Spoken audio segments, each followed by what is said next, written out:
ఖమ్మం నగర ప్రజలకి మరియు V9 వీక్షకులందరికీ నమస్కారం. ఈరోజు ఖమ్మం నగరంలోని గాంధీ చౌక్లో గల శ్రీ వరప్రదాత షిరిడి సాయి మందిరం వద్దకైతే వచ్చాము. సో గురువారం రోజున దత్త జయంతిని పురస్కరించుకొని గాంధీ చౌక్లోని వరప్రదాత షిరిడి సాయి మందిరంలో ఏర్పాట్లు ఏ విధంగా చేశారు, భక్తుల రద్దీని ఏ విధంగా దృష్టిలో పెట్టుకొని ఇక్కడ ఏర్పాట్లు చేశారు అనేది ఆలయ చైర్మన్ వేములపల్లి వెంకటేశ్వర్లు గారు మనతో పాటు ఉన్నారు. వారిని పూర్తి వివరాలు అడిగి తెలుసుకుందాం. సార్ నమస్కారం సార్. సో చెప్పండి సార్, రేపు దత్త జయంతి ఉంది గురువారం రోజున. సో ఎంతమంది రావచ్చు, అసలు ఎలా ఏర్పాట్లు పూర్తి చేశారు?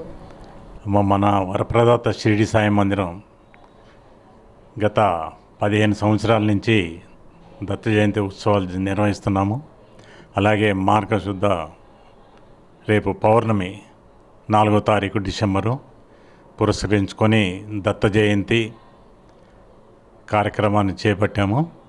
ఉదయం పూట 8 గంటలకల్లా కలశారాధన, కలశ పూజ చేసి 9 గంటలకి దత్తాత్రేయుడికి వివిధ రకాల పళ్ళ రసాలు, పాలు, పెరుగు, గంధం అన్ని రకాలతోటి, కొబ్బరి బొండాలతోటి వచ్చిన భక్తులందరితోటి 108 కలశాలతోటి అభిషేకం నిర్వహించబడుతుంది. అభిషేకానంతరం దత్తుడిని అలంకరించి దర్శనార్థం ఉంచి కింద 9:30 కల్లా దత్తాత్రేయ హోమం ప్రారంభిస్తాము. దత్తాత్రేయ హోమం తదుపరి హారతి ఉంటుంది బాబావారిది.